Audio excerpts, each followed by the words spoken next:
I don't think anyone's going to watch this essay. I think as much as video essays are supposed to be challenging, sometimes a topic is just so challenging that it no longer makes for good content. Because first of all, in polite society, there are some things you're just not supposed to talk about. Sex, for example, and liking it and being interested in it. Money. You can't talk about money. It's rude. What if they make more than you? Or what if you make more? Or what if the person you're talking to is a landlord and owner of capital, but you're a worker, a creator of capital? You don't want to make them uncomfortable. Don't be a sausage. Don't be impolite. You also can't talk about politics. That's uncomfortable. It's not good small talk, talking about the ways our lives are managed and who gets power and who doesn't. Basically, being a good conversationalist is about making sure everyone feels heard and happy, and politics is bad for that. You can't talk about your dreams, or your debt, or your sex life, or your hemorrhoids. No. But isn't it interesting? Because as leftists, we actually do talk about this stuff. We see it's not polite to talk about money as the mechanism for upholding the brutal practices in the status quo. We talk about sex and loving more than one person at a time, and disability and family abolition and implicit bias and fucking revolution. We talk about critical theory, and we aren't afraid to engage with the invisible philosophical assumptions under which we live our lives and engage with reality. But there is one topic that we find missing from so much leftist discourse. Even though it's got interesting philosophical assumptions and it impacts climate, it impacts the treatment of undocumented workers, it impacts the medically vulnerable, it impacts the global burden of suffering. You've already seen the thumbnail and the title, but bear with me. Pretend it's called anticipation. Sometimes we don't talk about this thing because we worry it will be boring, or because we think there are more pressing issues. And to that I can say, oh, bollocks. Please watch the video. Patreon. Trusted our other videos. Trust us here too. Or if you've trusted someone good like H-Bomber Guy, that doesn't make any just trust fucking one sense. more leftist video essay. Because this subject, this particular emancipatory conundrum, we don't talk about because, if I'm perfectly bloody honest, we don't want to know. We don't want to think about it because we're worried that if we think about it, we might have to act. And bad actors rely on our discomfort to operate in the dark in ways that would enrage us, if only we were brave enough to look. Friends, I'm going to ask you to examine your discomfort. For the length of this essay, keep an eye on it. And try, if you can, to approach this with curiosity, because learning is never bad. Because when are we ever served by keeping ourselves ignorant? Death, sex, gender, grief, money. These are the things that we as leftists can talk about, and it's not gauche or uptight, it's beautiful. It's beautiful. Let's go further. There's something we still don't talk about, that you just can't talk about. You'll seem like you're proselytizing. You'll make everyone uncomfortable, make everyone feel bad, both in polite society and in a greater leftist bubble. You can't talk about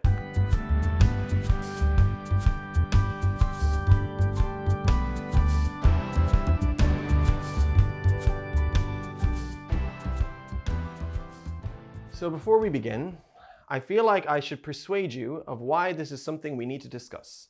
Because it's important, even if you're not someone who gives but two shits about animals. Like penguins. Fuck penguins. If you really want to be an edgelord, you hate the penguins. Edge the penguins. Don't edge the penguins. Penguins. I don't hate penguins. I just needed a line in the script. And it's for this same reason that I'd ask you to care about any essay. Because the things that we do on a daily basis, the things that we take as normal, matter. And they have material consequences. We eat, depending on where you live, about 3 meals per day. Maybe more, maybe less, And the food that we eat matters. It is one of the biggest industries in the world. It drives a changing climate, has the ability to wipe out species. Recently, there's been discourse online, do you hear my knees click? Where some dingbat said, I'm not cis, I'm normal. And if you're cis, maybe that resonates. As a cis person, you might say, I'm not gendered, I'm normal. And a white person might say, I'm not racialized, I'm normal. An able-bodied person might say, I'm not able-bodied, I'm normal. And meanwhile, those of us who diverge from these social understandings of normal are on the periphery, saying that normal is constructed, normal is hierarchical. You hear that with veganism too. I'm not a carnist, I'm normal. Or at least, you might hear it if we even examined it in the first place. And you know what? I get it.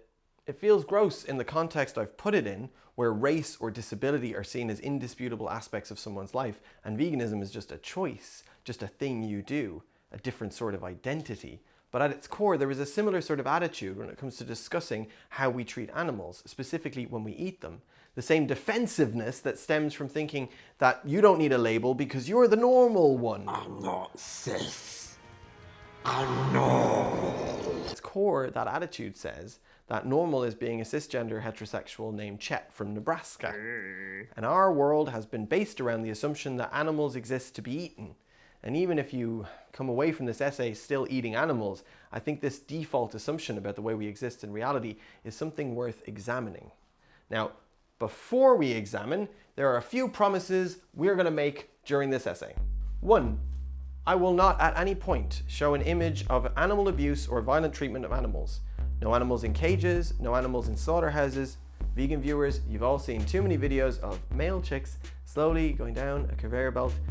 You know what that means, and you will not have to see that again here.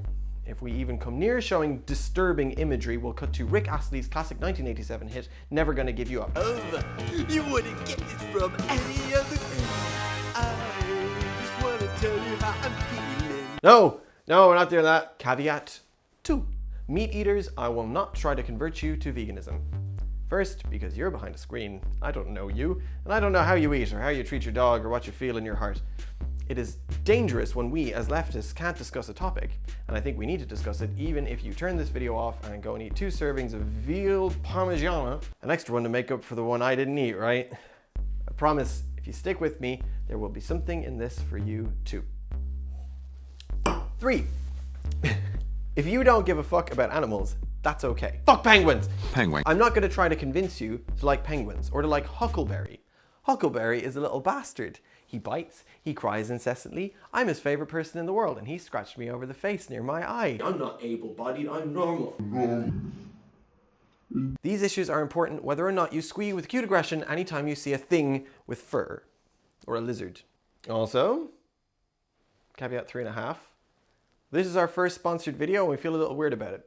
We'd rather just use Patreon, but we don't get paid a living wage from this channel, and we did an ad read. I hope you understand. Now, with that out of the way, let's do it. Let's talk about animals.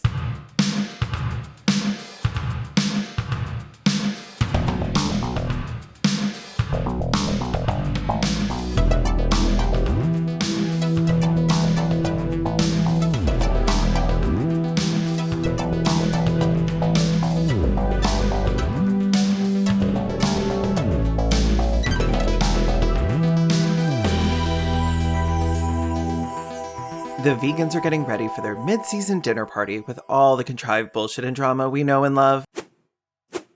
Sarah is a fucking wreck. Am I allowed to say fucking? Oh, well, fuck it. And Neil has a terrible secret. It's all going down in the bread tube house. Okay, so you're on board to talk about how animals are treated, and thank you. I bet you'd even be willing to talk about vegetarianism and veganism. But what about talking about vegans? Like, how does imagining that cohort make you feel? This is a well-known joke. How do you tell if someone's vegan? I get it. I don't like when my daily life gets interrupted as someone proselytizes to me. So I'm sympathetic to the line of reasoning which says that if you want to be vegan, keep it to yourself.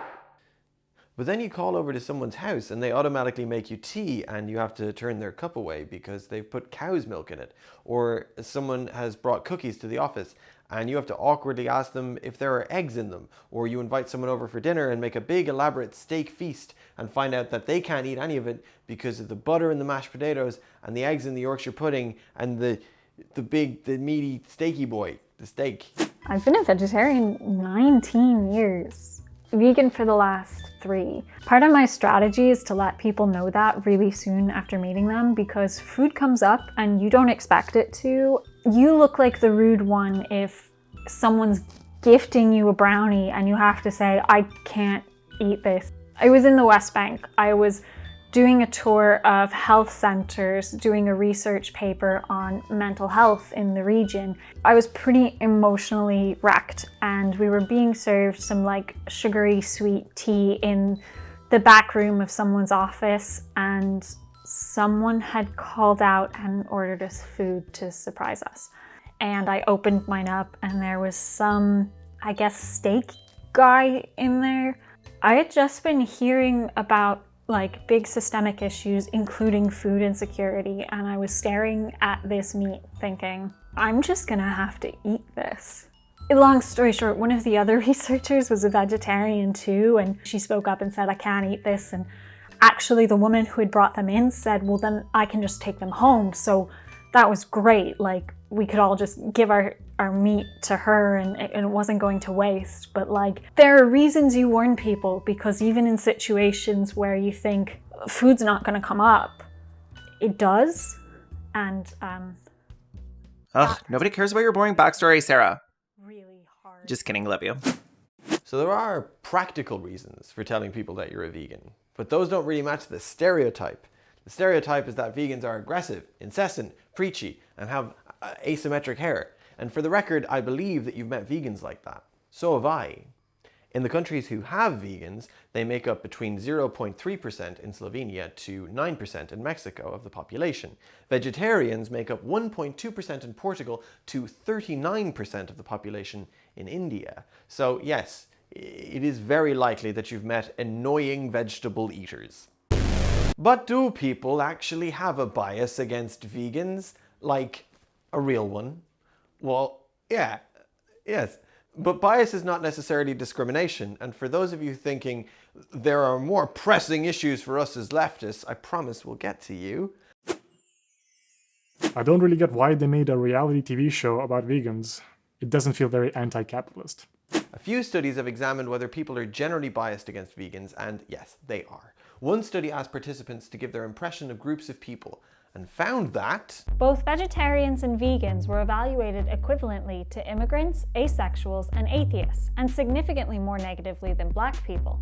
Strikingly, only people with drug dependencies were evaluated more negatively than vegetarians and vegans. In terms of discrimination, however, omnivores did not indicate any less willingness to hire or rent to vegetarians or vegans relative to other groups.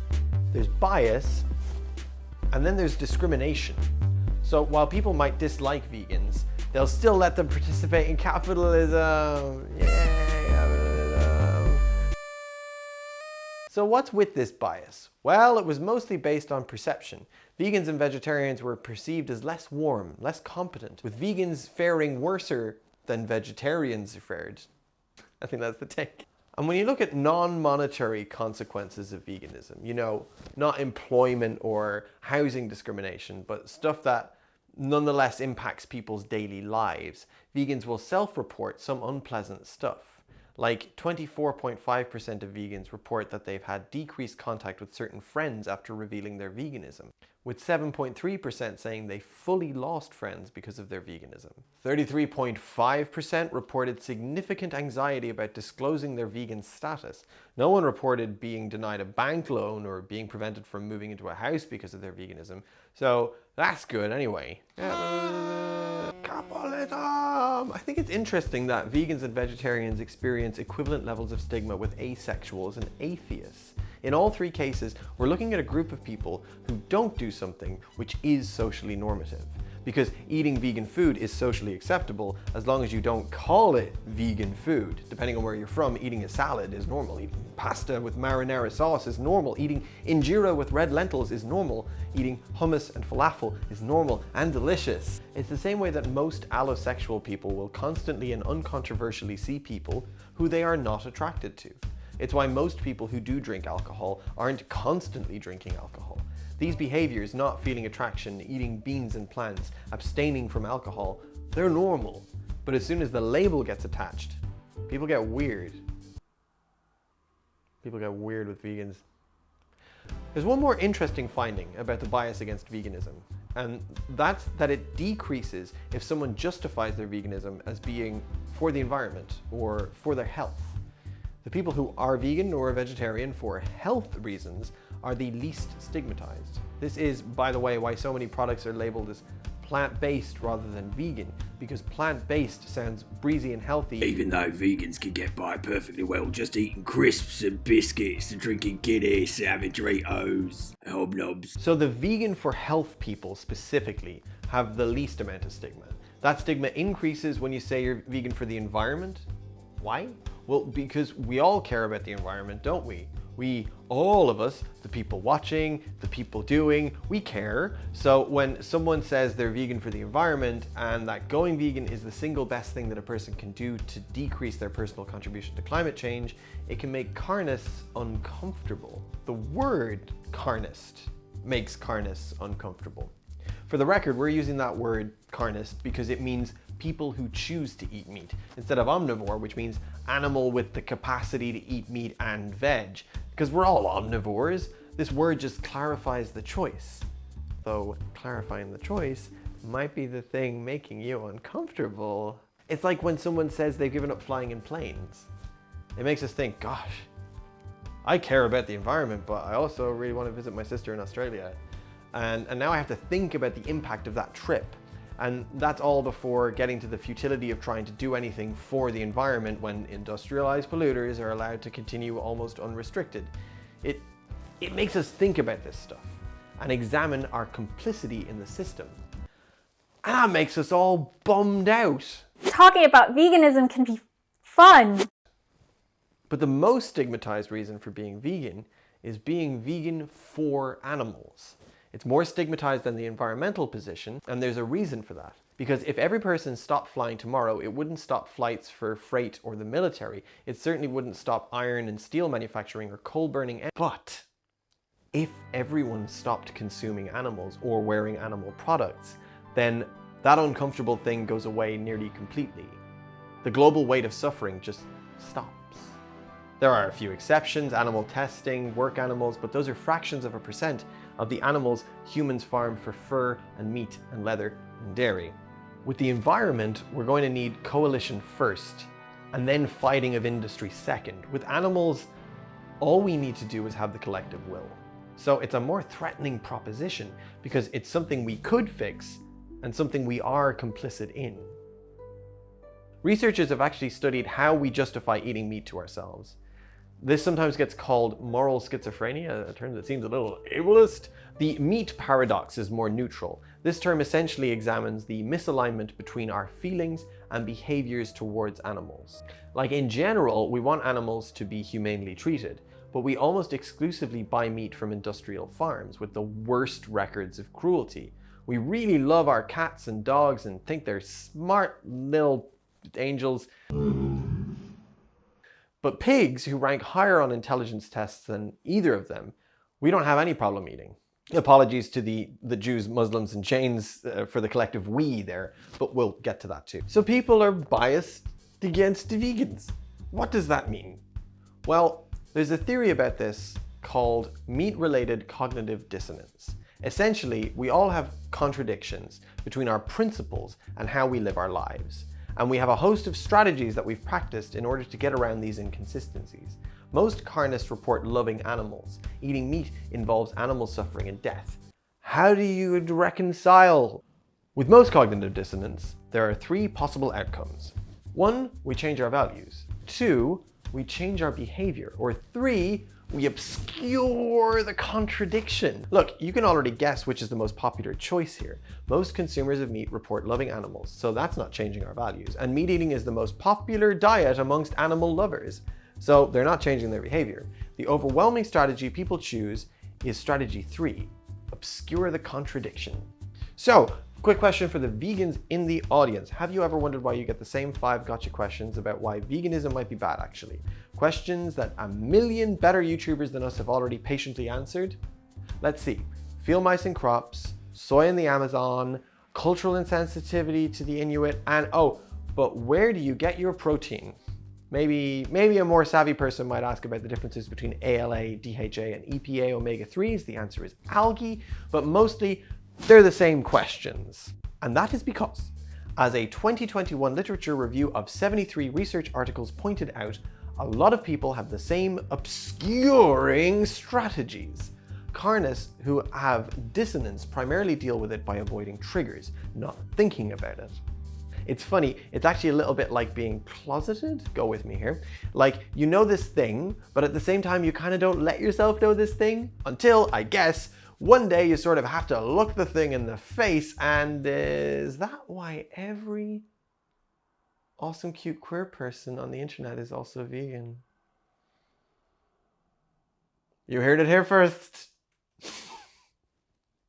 On the liberal Anyway, in experiments where researchers wanted to explore that dissonance, they'd most often trigger participants, like by showing them a picture of the cute animal before it was their food, or by simply using the animal name, pig, rather than the food one, pork. And people would respond in predictable ways. They'd feel uncomfortable or even hostile. Commonly, they would disengage by denying responsibility, trying to avoid thoughts about the animal, or avoiding conversations about the treatment of animals, discussing means, ends, justifications. Meat serves the greater good of humanity. For example, invoking individual liberty and a perception that meat-free diets are an attack on it, or a denial that the meat industry harms animals. The reason these strategies are classed as disengaging is that the participants did not wish to continue the conversation after stating their opinion. Like, if someone brought up liberty and another person pointed out that while veganism and vegetarianism are certainly choices, so is carnism, well, that's usually not welcome. Or if someone were to say, actually, animals suffer a lot in the industry, as an animal lover, would you like to hear more? Also, not really a thing people take you up on. Participants frequently cultivate strategic ignorance. If I don't know, I'm not responsible for doing better, am I? You know, another common strategy to resolve this meat-related cognitive dissonance, it's deciding that vegetarians and vegans suck. Individuals protect themselves against self-threat by attacking the source of the threat. In a study where carnists were asked about their eating habits and then asked open-ended questions about what they thought about vegetarians, about half of the participants answered negatively. 4% of participants described vegetarians as physically unappealing, weak, malnourished, pale, and 45% listed socially negative characteristics, including self-righteous, annoying, and crazy. This wasn't a study where people were asked to describe someone they knew or their actual experience. This was literally a case of making up a person to be mad at. This bias we feel to protect ourselves from cognitive dissonance is so strong that often anti-cruelty advertisements can have the opposite effect from their intended effect. The more intense the ad, the more defensive and dug in people get. Who wants to sit and be uncomfortable? Who wants to feel like a bad person? Who watches video essays? What? Look, we live in a complicated and evil world. A lot of times, our strategies for getting through the day require us to push some awful thoughts to the back of our head. But friends, ignoring long-term is dangerous. We ignore homeless people, we ignore impending ecological collapse, and we ignore how animals are treated, and bad actors take advantage of knowing that we aren't looking. One of the worst things you can do is to say to yourself, if I find this out, then I won't be able to keep doing this thing I like, so I'm going to stay ignorant. What are you doing there? That's a disservice to yourself, isn't it?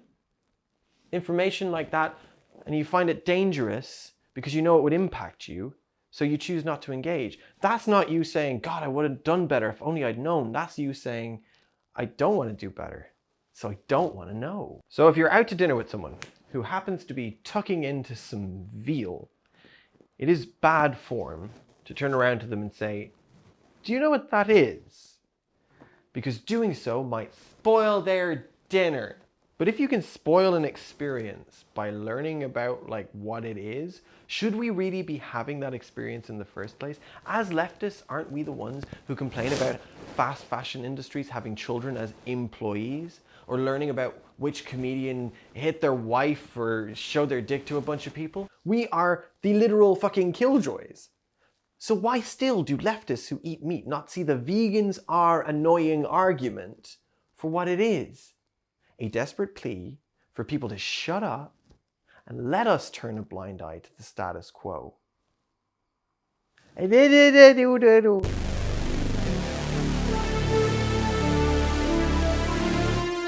Okay, we're only at part 2.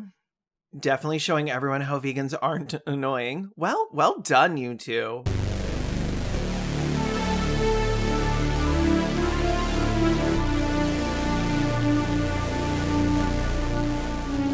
That quote, "I aimed for their hearts but I hit their stomachs instead," was by socialist writer Upton Sinclair about his book The Jungle. Jungle, maybe you've heard of it. It's a classic of American socialist literature. Sinclair went undercover into Chicago's meatpacking industry and amalgamated the stories of the workers he met there.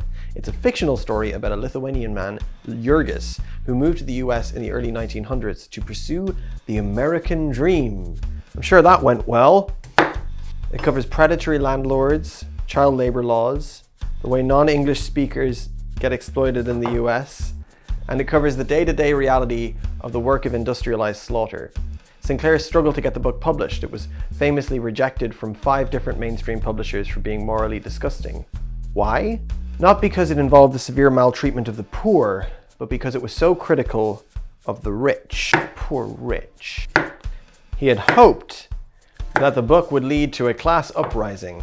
He had hoped that the descriptions of the brutality faced by slaughterhouse workers would spark unquellable outrage. Outrage he wanted, and outrage he got. But not the kind he wanted. People were outraged that the food they were eating was so disgusting. In his book, Sinclair only dedicated 8 pages or so to the discussion about food coming out of the plants, but perhaps unsurprisingly, it was the yuckiness that people grappled onto. I had not been nearly so interested in the condemned meat as in something else, the inferno of exploitation. I realized with bitterness that I had made a celebrity not because the public cared anything about the workers, but simply because the public did not want to eat tubercular beef. After the book sparked an investigation into the cleanliness of meatpacking plants, Congress passed legislative changes and eventually the establishment of the FDA. That's good, right? Is that good? Sinclair was frankly devastated at these liberal changes. He hadn't been advocating for the establishment of a new department to give meaningless rules for slaughterhouse owners to dodge. He'd been advocating for the respect of human life and dignity. He'd been advocating for uprising. Animal agriculture is one of the most physically demanding jobs. Sorry, that's already a liberal way of putting it. Why don't I just say what I mean? Slaughterhouse workers and fishermen work some of the most dangerous jobs that exist. If we're concerned about workers and their safety, we need to criticize the fuck out of these industries. Let's look at the US, where 50 slaughterhouses in the entire country handle 98% of the animals slaughtered. That's for all 52 billion pounds of meat that USanians consume per year. Slaughterhouse worker is the most dangerous job in the US, with an injury rate 3 times higher than the average factory. 3 times higher than a number which is already far too high. Each year, more than a quarter of slaughterhouse workers suffer an injury which requires medical attention beyond first aid. That's not to mention issues which cause long-term damage, like the CDC report from 2015, which tested workers at one poultry plant and found that 34% of them had carpal tunnel syndrome, a condition which can lead to permanent nerve and muscle damage. That's 34% of people who were working who were still healthy enough to be at the job. Pigs and cattle slaughterhouses tend to have even higher injury rates because of the size of the animals. Cows are big. Have you ever stood next to a cow? It's a big cow. And they vary by weight, and the process of killing and dismembering them can't be standardized. In 2002, slaughterhouse workers would make a cut every 2 to 3 seconds. That's 10,000 cuts in an average 8-hour shift. Are you worried about my chopping right now? I'm afraid we're just going to have to go with that feeling in this episode. With workers packed very close together, slashing injuries are incredibly common. In the early 1900s, individual slaughterhouse assembly lines killed 50 animals per hour.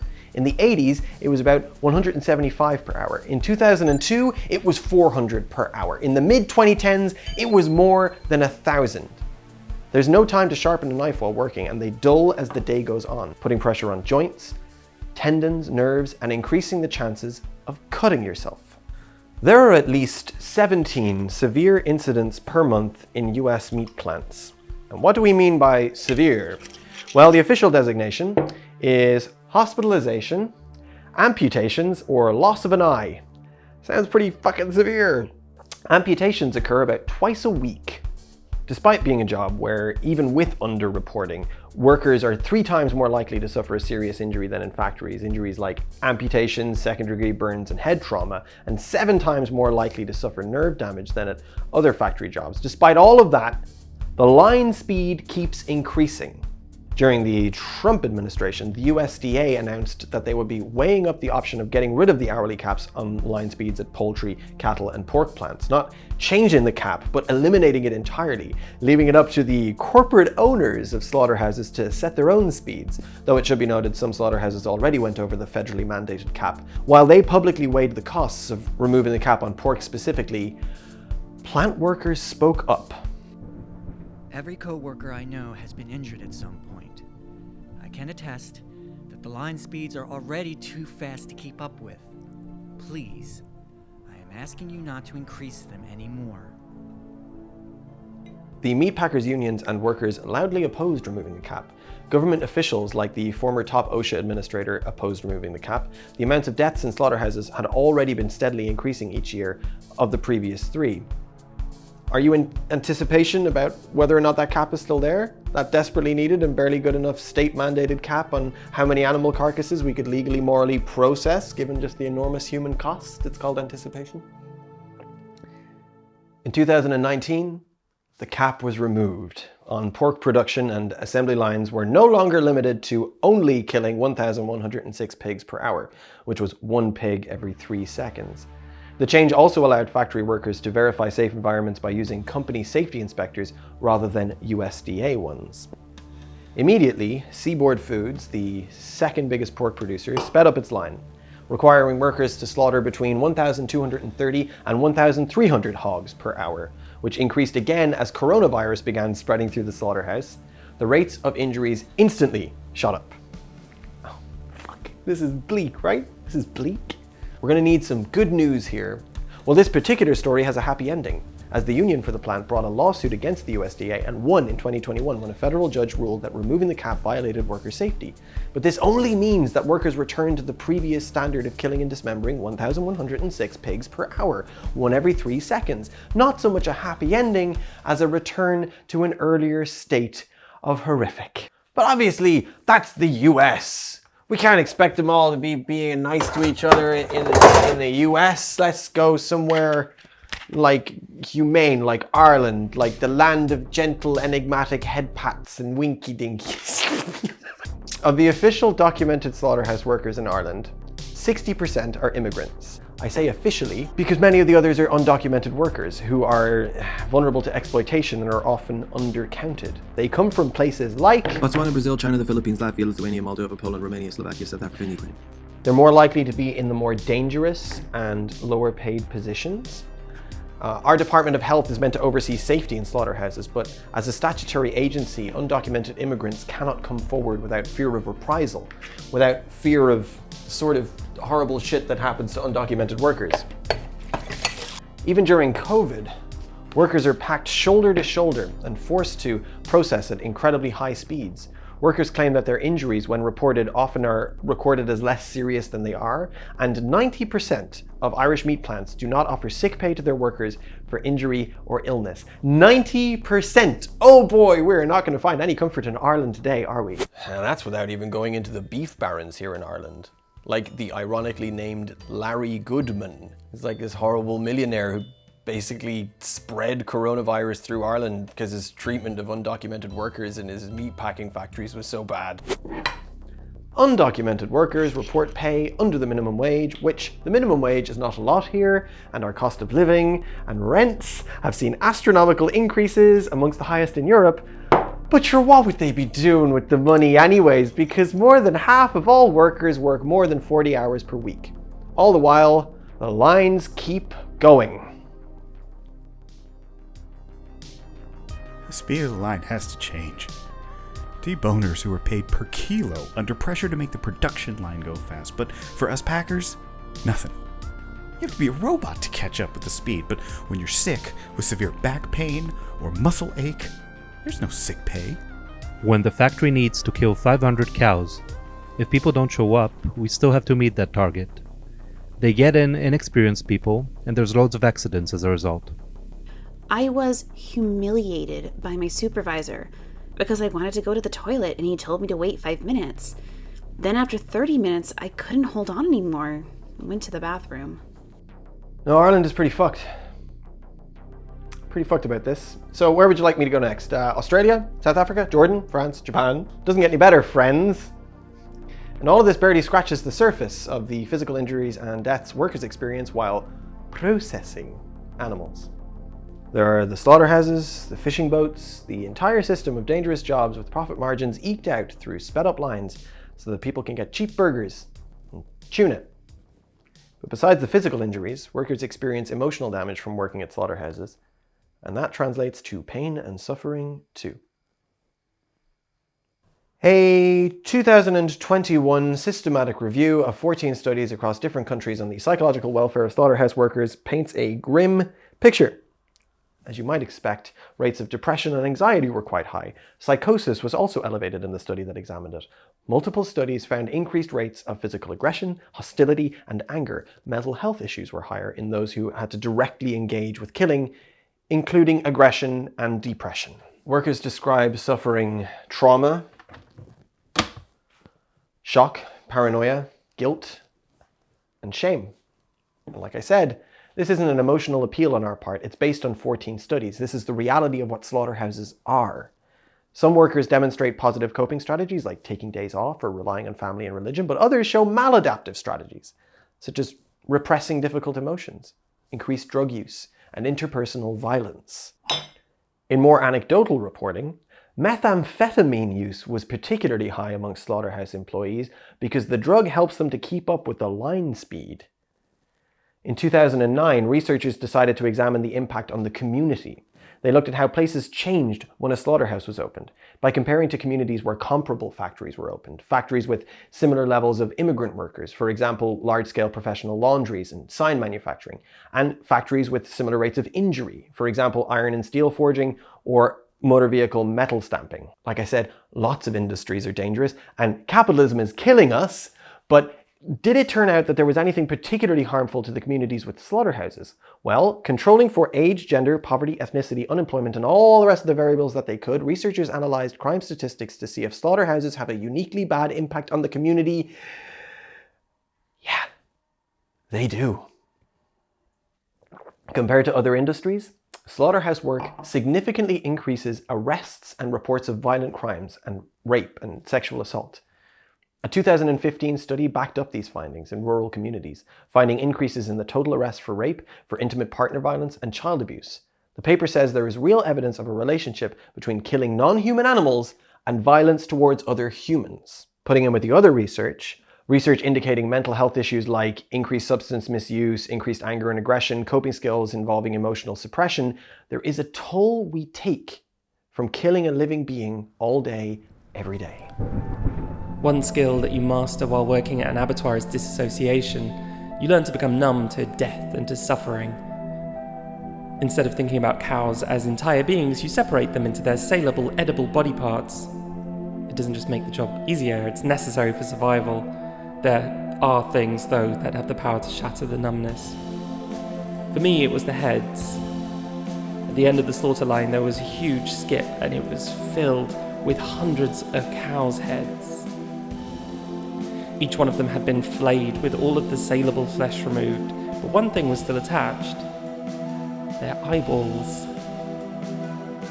Whenever I walked past that skip, I couldn't help but feel like I had hundreds of pairs of eyes watching me. Some of them were accusing, knowing that I'd participated in their deaths. Others seemed to be pleading as if there was some way I could go back in time and save them. It was disgusting, terrifying, and heartbreaking all at the same time. It made me feel guilty. The first time I saw those heads, it took all of my strength not to vomit. Sometimes I recall my days at the slaughterhouse, and at night when I close my eyes and try to sleep, I still sometimes see hundreds of pairs of eyeballs staring back at me.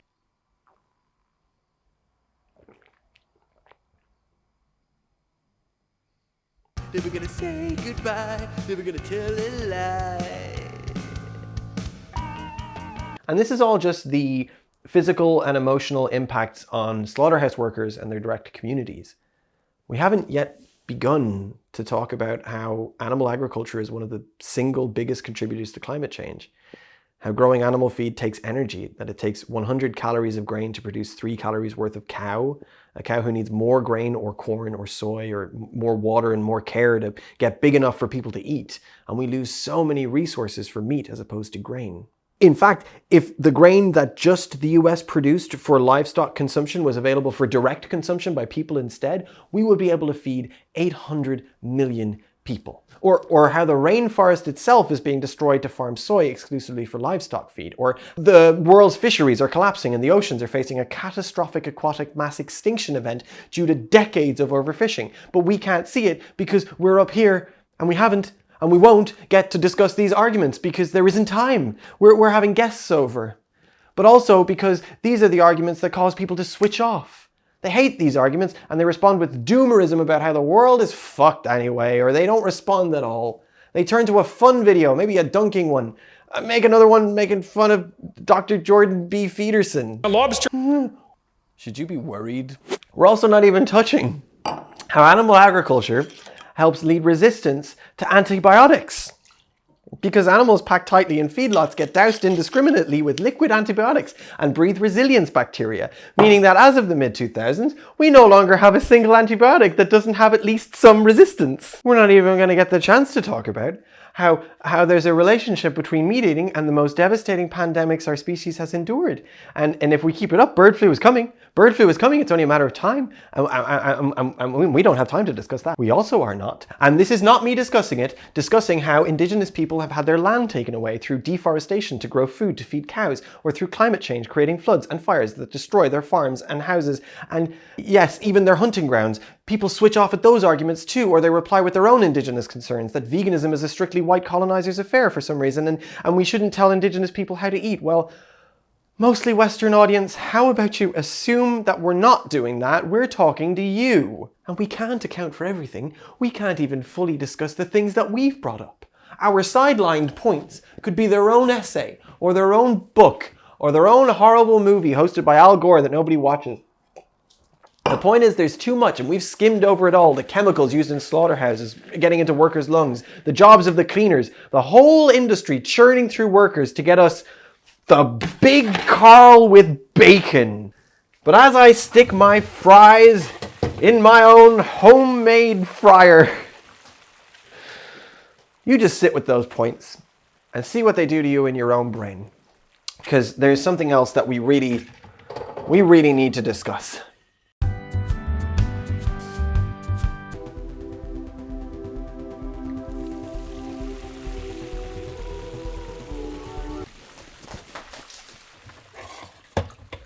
In Puppies, Pigs and People, Eating Meat and Marginal Cases, Alistair Norcross starts his paper with the sort of thought experiment that philosophers love.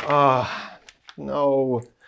Sarah, is this going to be one of those philosophy paper things again? Philosophy papers always start out with some very simple question like, when is an act a true act?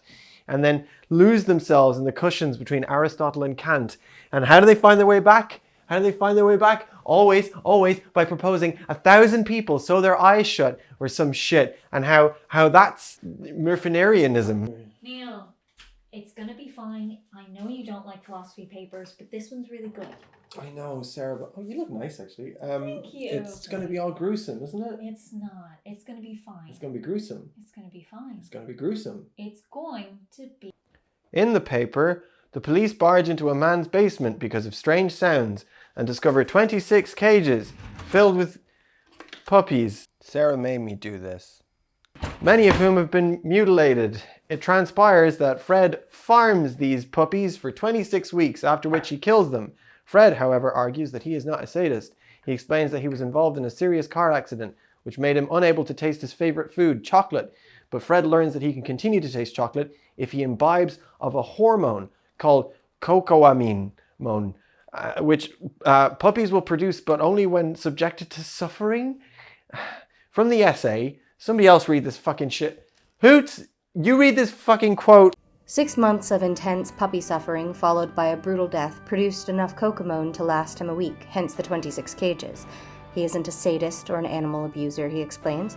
If there were a method of collecting cocomone without torturing puppies, he would gladly employ it. He derives no pleasure from the suffering of the puppies itself. He sympathizes with those who are horrified by the pain and misery of the animals, but the court must realize that human pleasure is at stake. The puppies, who are undeniably cute, are mere animals. He admits that he would be just as healthy without chocolate, if not more so.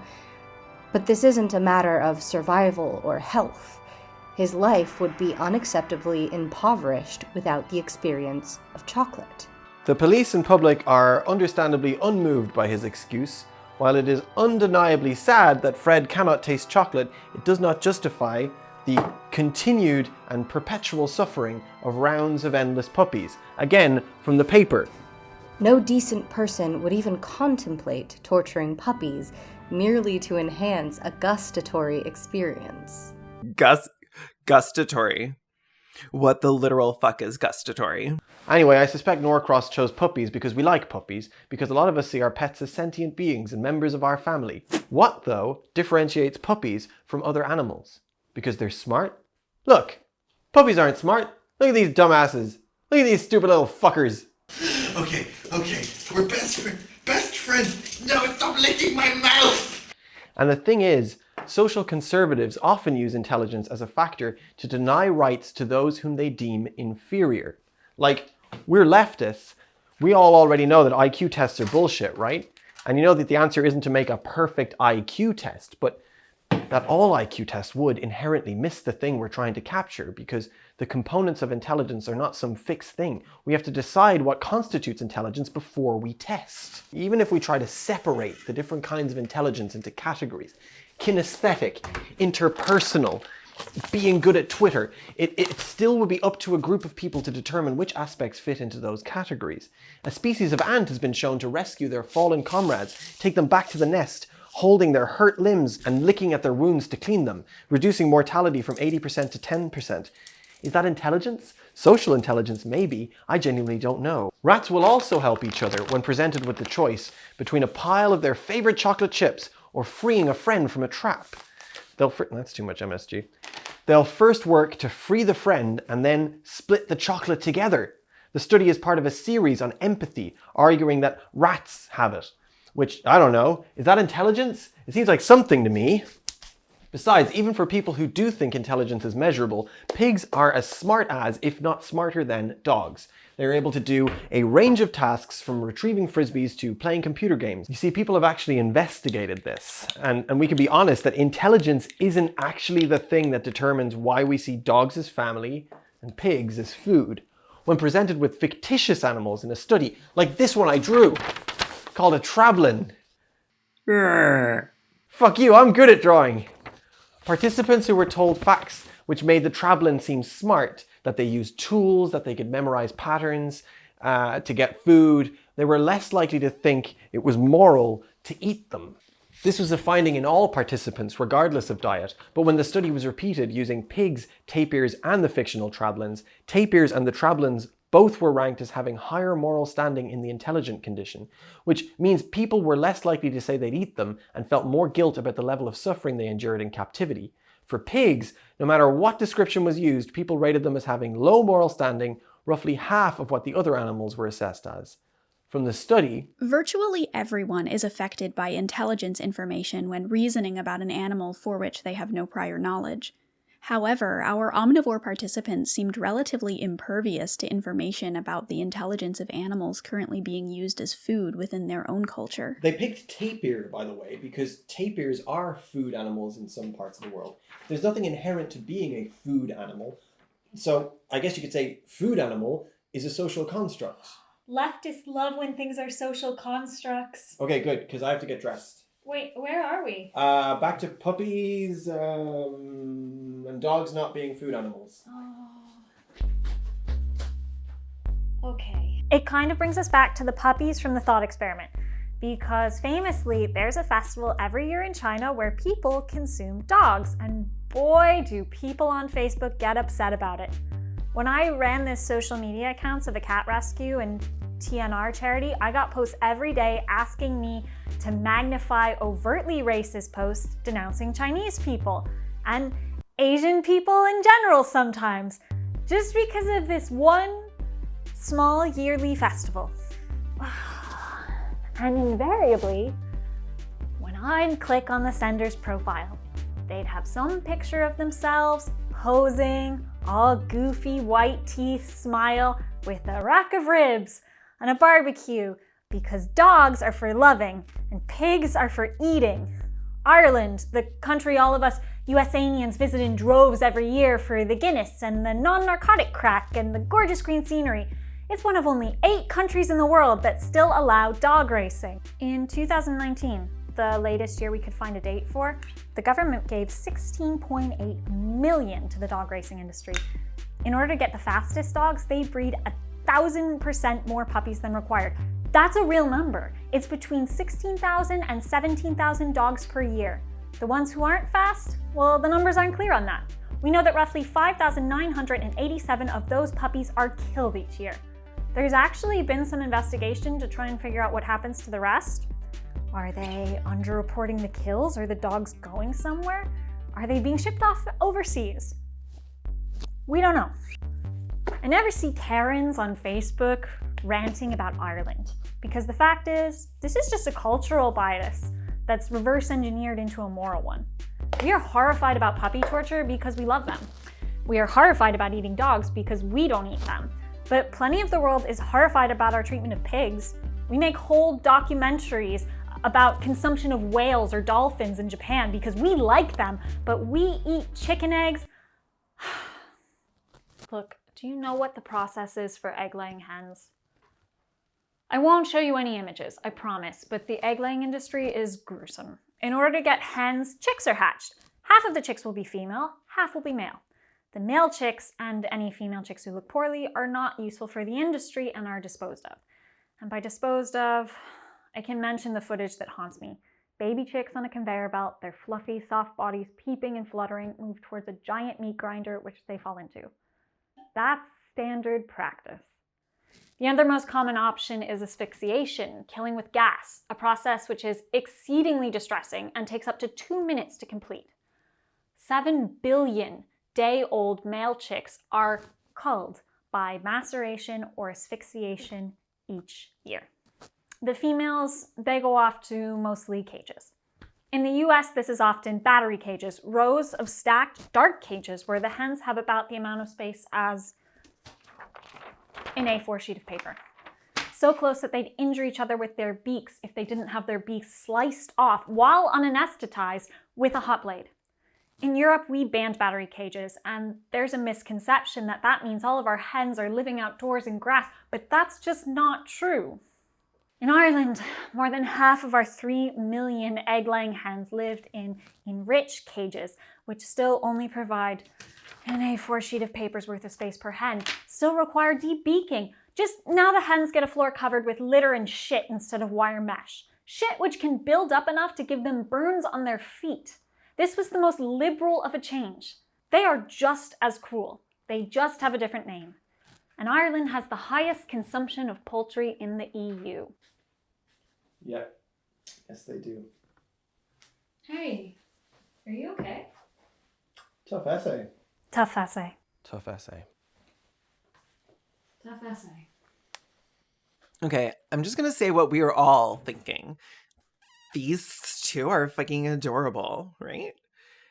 I'm a little super fucking wasted right now, by the way, but I know what I know. All right, so here's the accepted process for killing chickens in Ireland. Step 1, catching and handling. Animals contained in a pen or fishing net are grabbed and held by the legs with one hand. Bone breaks and dislocations are common. Step 2, restraint, with cones or shackles being most common in Ireland. Step 3, stunning. The most common methods here are electrical stunning, using electrical current to cause an epileptic-like fit, done with either a manual device pressed to their heads or in a mechanized assembly line by dunking the birds into electrified water. Or concussion stunning, a hard strike to the head, causing the brains to collide against the inside of the skull. Or as a last option, neck dislocation. There's also gas, but it's less common in Ireland. Step 4, slaughter, which must occur within 15 seconds of stunning and must sever the carotid artery using a sharp knife across the front of the neck. Now, this is an EU country after all, not the wild US West. This is one of the places which prides itself on humane slaughter. I won't show videos. The images of catching, restraining, and stunning do not feel like expressions of humanity. To be humane. Because there is no way to kill a being which can feel fear and pain humanely. In advocating for animals, we must reject the idea that the animals we like are more important than the other ones that we don't, because that's fundamentally against an animal rights argument. Maybe you love chickens, or maybe you hate them, but the fact is they are capable of suffering, and under the current system there are billions of them created every year to suffer and die and feed us all for one meal. One life for 10 minutes of gastronomic pleasure. Is there anything foundationally different about those puppies in that thought experiment from pigs or chickens or cows or cats? It's helpful to have a moral framework here, I think. There are a few options. We could discuss Immanuel Kant and deontology. Deontology is the framework which says that the means must be moral no matter what the ends. You can think of Kant and his categorical imperative, a clever work which looks at a series of actions and the imperatives we have to act or to not act on them. It ends up being a text that says certain things are never okay in any circumstances. Lying, theft, and yes, cruelty to animals. Kant argued that we have a duty to compassion, that is the basis of our morality, and if we deaden this in ourselves, if we practice looking away from this horror, we will end up being immoral beings in general. Therefore, we have an obligation to not treat animals poorly. But honestly, sometimes I just can't with Kant. Oh, Jesus. Too many rules, not enough fucking. With something like this, where everyone on both sides of the meat-eating divide seems plenty ready to say what they think is right, we can't use a means-based moral framework. We need an ends-based one. We need a utilitarian framework. And Jeremy Bentham can be seen as the father of utilitarianism. Jeremy Bentham. Bentham is a famous British philosopher who argued for, well, a bunch of different things, including the separation of church and state, freedom of expression, equal rights for women, the right to divorce, the decriminalization of homosexual acts, and vegetarianism. When you're trying to decide whether an action is moral, think about the global burden of suffering and ask whether you're adding to it. If you are, don't do it. Bentham didn't argue that we have an obligation to be kind to animals because they're smart or because they're cute. It's something more fundamental than that. As Bentham says, the question is not, can they reason or can they talk, but can they suffer? And don't come at me splitting hairs about whether or not they can suffer. I don't want to play Twitter poops with you. Go play Twitter poops with Tim Pool. We know that dogs who get yelled at by their owners get all sad about it. We know that cows separated from their babies cry for them and try to get back to them. And I know over the course of the essay, we've mentioned some animals with like very small brains, but research has pretty conclusively shown that brain size doesn't necessarily predict brain function. In 2012, a group of neuroscientists came together to sign the Cambridge Declaration on Consciousness, stating, amongst other things, that the evidence indicates that animals, even those with only subcortical brain regions, seem to be able to experience emotions. In fact, that the ability to experience emotions may be an early evolutionary trait.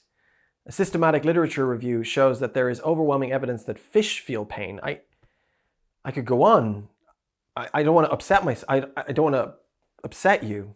Shortly after I became a vegetarian, I got pet chickens, and they were the weirdest, funniest, loveliest, unexpected pets to have. Like, one was a loner and one was kind of like everyone's mom figure. But it was the middle of the night, and all of a sudden there was a really loud sound from the chicken coop, and it turns out that something, I think a raccoon, had reached through a tiny crack in the coop, grabbed one of the two hens and pulled her out. And the other hen was just screaming for her, just screaming. And my parents went downstairs and got Gertrude, the one screaming, and brought her inside and put her in a dog crate. And she screamed for the other chicken all night, just calling for her, calling for her, calling for her.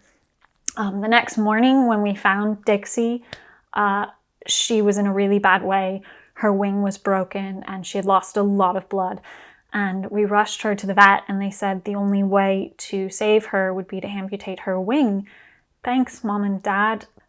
They did. They paid to amputate her wing. When we took her home a few days later, we brought her inside where Gertrude still was, and they weren't allowed to be together because, you know, Gertrude would have pulled out Dixie's stitches. But we put them in 2 dog kennels and put the kennels next to each other, and both of them curled up as close as they could to each other, just, you know, so that they could be close.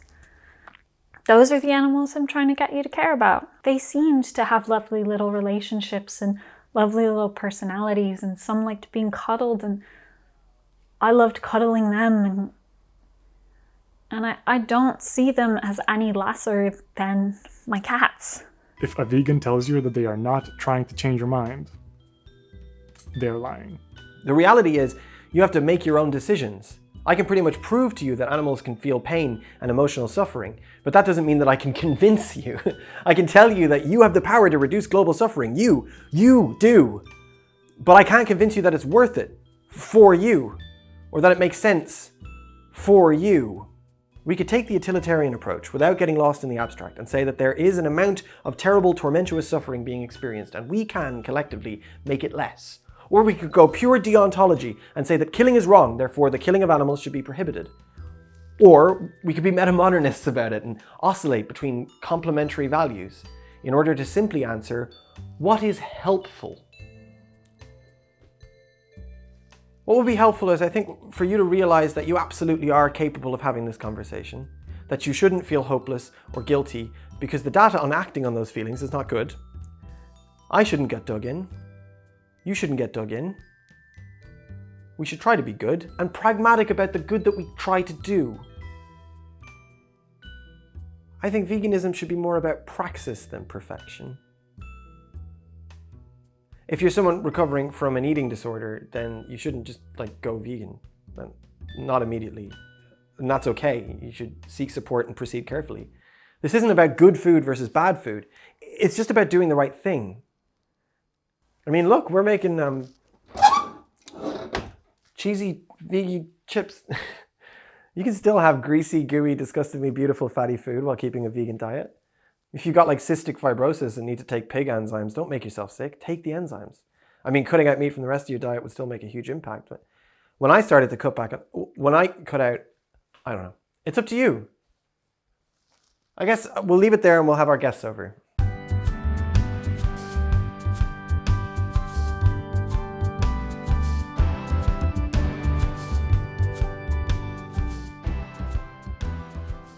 There is another and perhaps better way to frame this.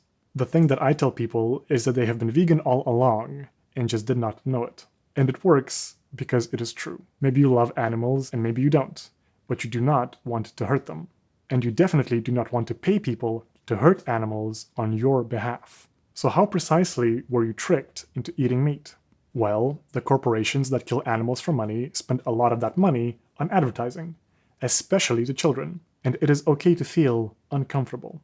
The idea that someone has managed to manipulate you into doing something that is against your principles and your own self-interest, it is uncomfortable. So you are and have been vegan all along and just did not know it. Oh my God, that's so clever.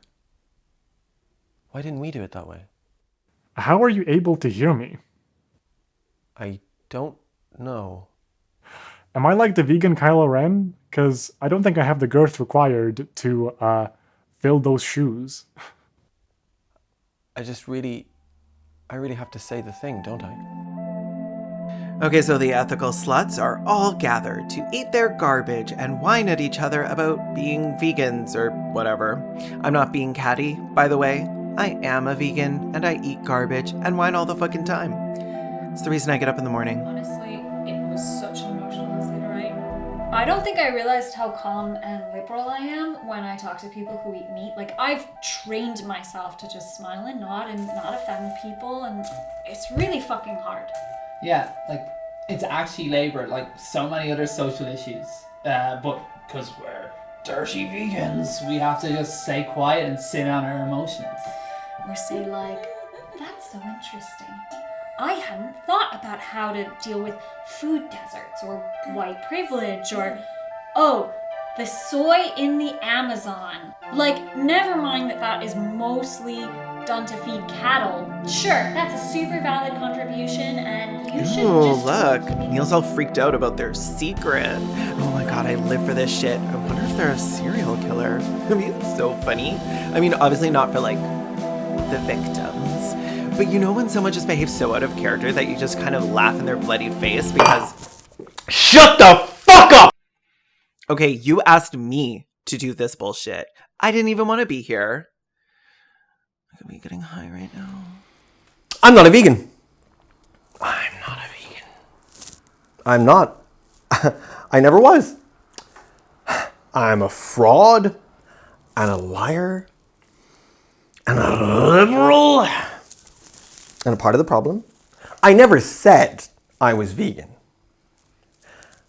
I cooked vegan food in my little cafe and on my little YouTube channel, but I never said I was a vegan. I believe in veganism somehow. I'm such a fucking hypocrite. I am such a fucking hypocrite. Yeah, because I've absolutely turned my face away from the horror, haven't I? I didn't know, I genuinely didn't know that any claim that animals had a better time in Ireland is just an amount of bureaucratic bullshit. I mean, should I really be that surprised? Was I surprised? For about 5 seconds? I generally don't give myself much longer to think about these sorts of things. The part of my brain concerned with eating, the part that gets hungry and craves junk and buys shit in petrol stations, that part of me generally doesn't do any thinking at all. Oh my god. What have I been doing? I'm so proud of myself then when I cook a vegetable stir fry or a curry or a vegan sausage bap, and you can say, oh my word, why you can hardly taste the difference. Oh yes, you fucking can. It is so fucking hard to give up meat. And it is so fucking hard to give up cheese. So hard that every time I fucking fail.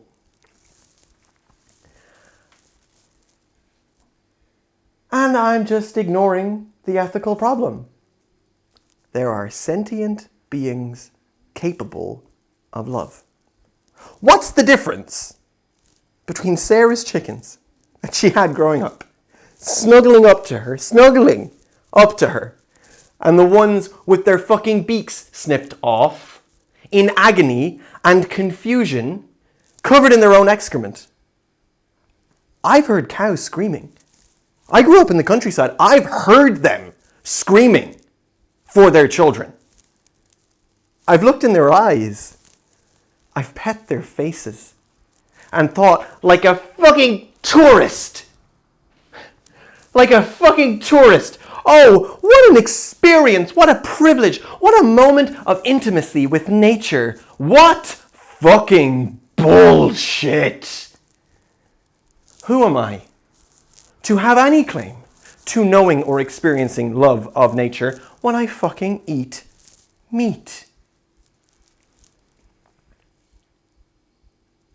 We grind up chicks. You know? Like, beep, beep, beep, beep, beep, beep, beep, beep, beep. Fuck you! Fuck you! Fuck you, universe! Fuck you, possibility! Fuck you, miracle! Fuck you, sentience! We're hungry. We like veal. We like foie gras. We're humans. Fuck you, undocumented workers. We want it cheap. We want it now. We want it production line style. I want a fucking frozen burger for 50 cents a fucking pop. Oh, wait, what? You all got COVID in the slaughterhouse. Oh well, no big deal. I don't care. I'm gonna stop thinking about it. I've got an arse load of excuses. You're not real, people. And you see that giant fucking animal? That magnificent beast with the big beautiful eyes? The one who occasionally playfully scarpers across the field and moves with protective body language against its calf because it experiences the feeling of love? Yeah? Well, fucking blow its brains out! I'm hungry. I want a sandwich. And I don't want it to be soy fucking protein. A soy protein sandwich. No, I'm a traditionalist. A food conservative. I want my burger delivered to me in a pickup truck, covered in bumper stickers, with fucking crucifixes! Neon fucking crucifixes that say the word meat! Because what's the difference? What is the difference when it comes to what I eat between me and Tucker fucking Carlson? Apart from hubris, apart from style.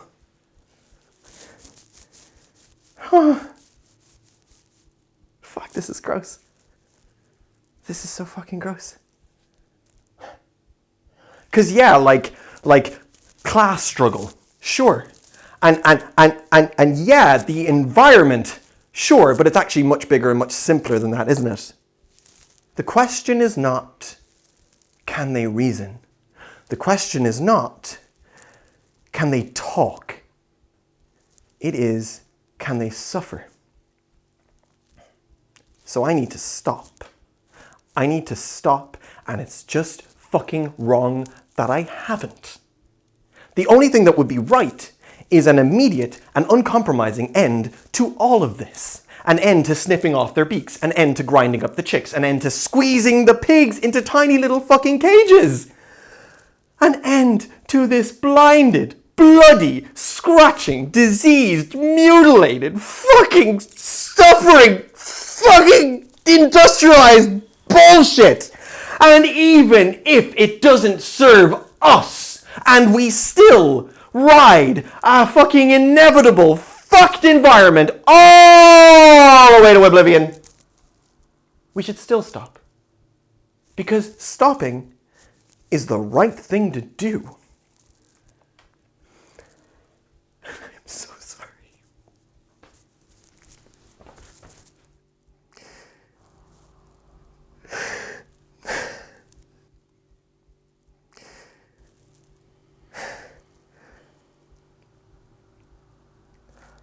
Oh, that was probably all a bit heavy, wasn't it? Mr. Potatoes. I really hope none of you judge me too harshly for not giving up meat and dairy before now. Nope. I don't know. Veganism's just praxis.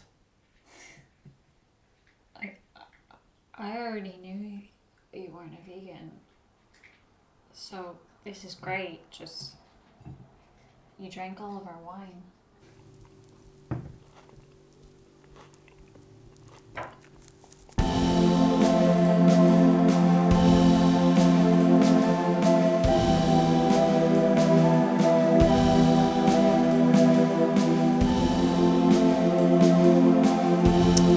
Look at all these names. I know some of these names. Morgan. Wait. I don't know some of these names. Why are you supporting the liberal cook and not me at www.patreon.com/KaelinConrad? Just wondering. Ooh, hey turnip. Looks like we got an Animal Crossing stan. Wait, are turnips real or are they just from beloved video games? Willow the Solar Punk Witch. I don't know what solar punk is, but I'm into it.